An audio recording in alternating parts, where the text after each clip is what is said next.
Admit it, you still get chills remembering the scary stories from your youth. Every child has heard stories about maniacs, ghosts, and alien abductions. And all these stories, of course, are true since they happened to a friend of your cousin's girlfriend. Isn't that enough evidence? The Siskan Screamer. Is there anything more terrifying than a dead bride? I think not. Stories about these unfortunate souls can be found in every country. Siskan Road is a road in Pennsylvania, where there is also a railway bridge over the Susquehanna River. Many legends are associated with this place. Locals claim that if you go to this place, turn off the engine, put the keys on the roof of the car, and wait a bit, you can see in the rearview mirror the so-called the Siskan Screamer. Most stories say it is the ghost of a woman who was left at the altar and then committed suicide on this bridge. They also say that when she jumped from the bridge, she let out a piercing scream. In another version, a creature with webbed feet, large claws, and a huge head is mentioned. Maybe someone should ask this dead bride what really happened when she sits in the back seat? Lillian Gray. This story begins with a tombstone located in the center of a cemetery in Salt Lake City, Utah. It belongs to a woman named Lillian E. Gray, who died in the 1950s at the age of 77. At first glance, this tombstone is no different from the others until you come across the inscription "Victim of the Beast, 666. Now, that's alarming. What could this mysterious inscription mean? Could it be some sort of accusation by the believers in one of the most religious cities in the country? Could she have been sacrificed to a satanic cult? Was she a devil worshiper? Or was she a victim of a witch hunt? But all these are just rumors that intrigued locals came up with to explain it. And, as always, someone came along and ruined everything. The inscription was ordered by her paranoid husband, who hated the government and blamed the police for his wife's death. It's hard to say whether this makes the story any less terrifying, but that's how it was. The Stowe Lake Ghost. Golden Gate Park in San Francisco, California, is known for its paranormal stories. If the locals are to be believed, it is teeming with spirits, and you risk running into one while doing yoga. This park could just as well be called Undead Park. But one ghost story was particularly popular. It was published in the San Francisco Chronicle on January 6, 1908. This is the story of the Stowe Lake Ghost. The newspaper article begins with the name Arthur Pigeon. He was driving down the road, slightly exceeding the speed limit. A policeman stopped him. Arthur said it wasn't his fault he had to drive fast to leave the lake as quickly as possible. He saw the ghost of a woman. She had long blonde hair and no shoes on her feet. Legends say she was a mother who lost her child or even killed it, then committed suicide. Aha, couldn't come up with a better excuse for your violation. The Gates of Hell. Bobby Mackey's Music World is a popular bar in Wilder, Kentucky. The owner of this establishment is country singer Bobby Mackey. 3 legends are associated with this place, which have become so popular that the building is up for sale. The first, it houses the gates of hell, allowing demons to enter our world. It's unclear why they come. Maybe they really like country music or beer. As for the other 2 stories, they are more traditional. The first is about Pearl Bryan, a real pregnant woman found beheaded in the late 19th century. Her lover, Scott Jackson, and his friend Alonzo Walling were hanged for her murder. The second legend is about a woman named Joanna, who supposedly fell in love with a singer at the club. Her enraged father allegedly hanged her lover in the dressing room, causing Joanna to commit suicide by poisoning. Bobby Mackey wrote a song about this incident, which suggests that the girl still haunts him in this bar.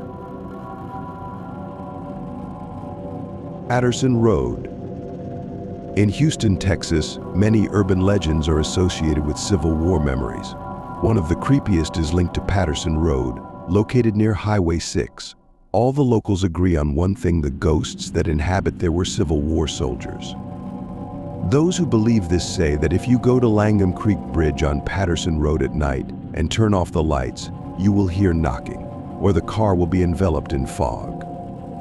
More skeptical locals note that parking a car with the lights off on a busy bridge would be a good opportunity to become a ghost yourself. Goatmen.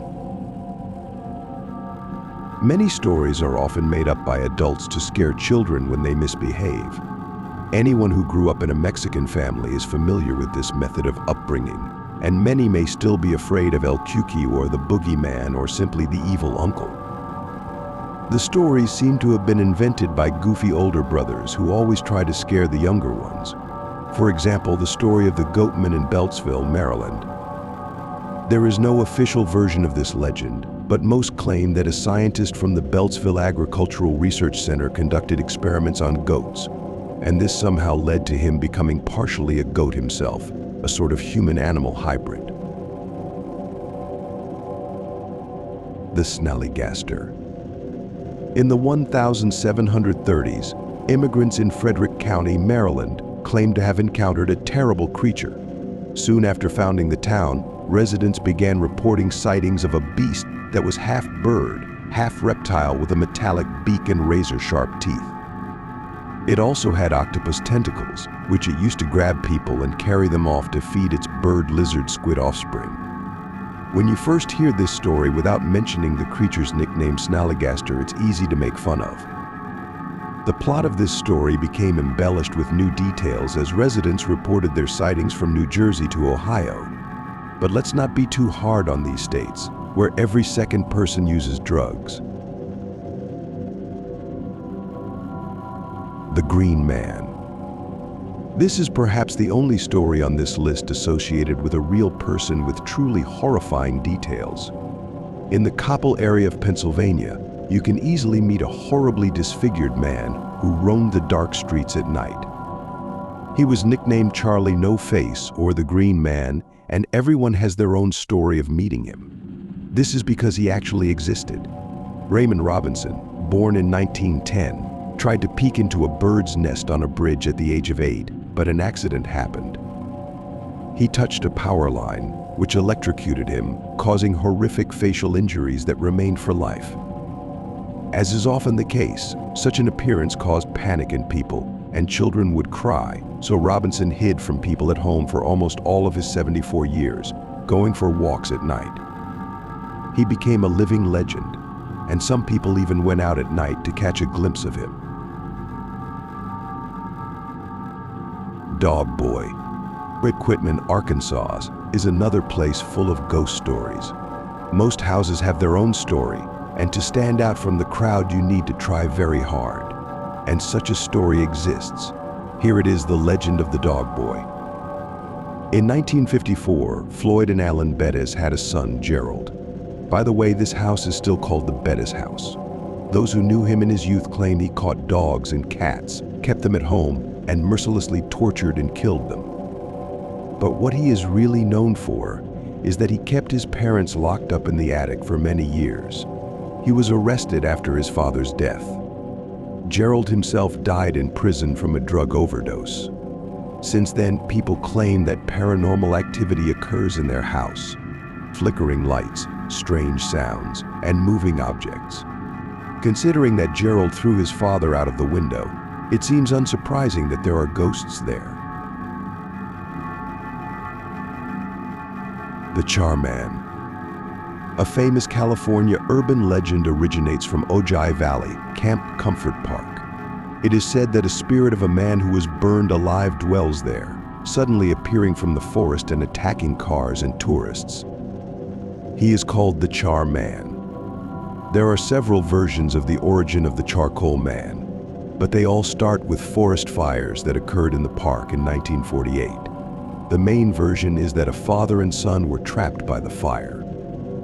The father died in the fire, but the son survived. When the rescue team arrived at the scene, they found that the son had hung his father and skinned him. Upon seeing the firefighters, the son fled into the forest.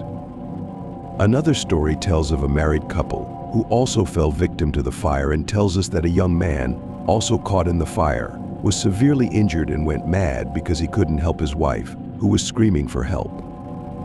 And as usual, people say if you come to this park, stop on the bridge and get out of the car, the char man will come to you. A horribly burned man will approach you and try to rip off your skin.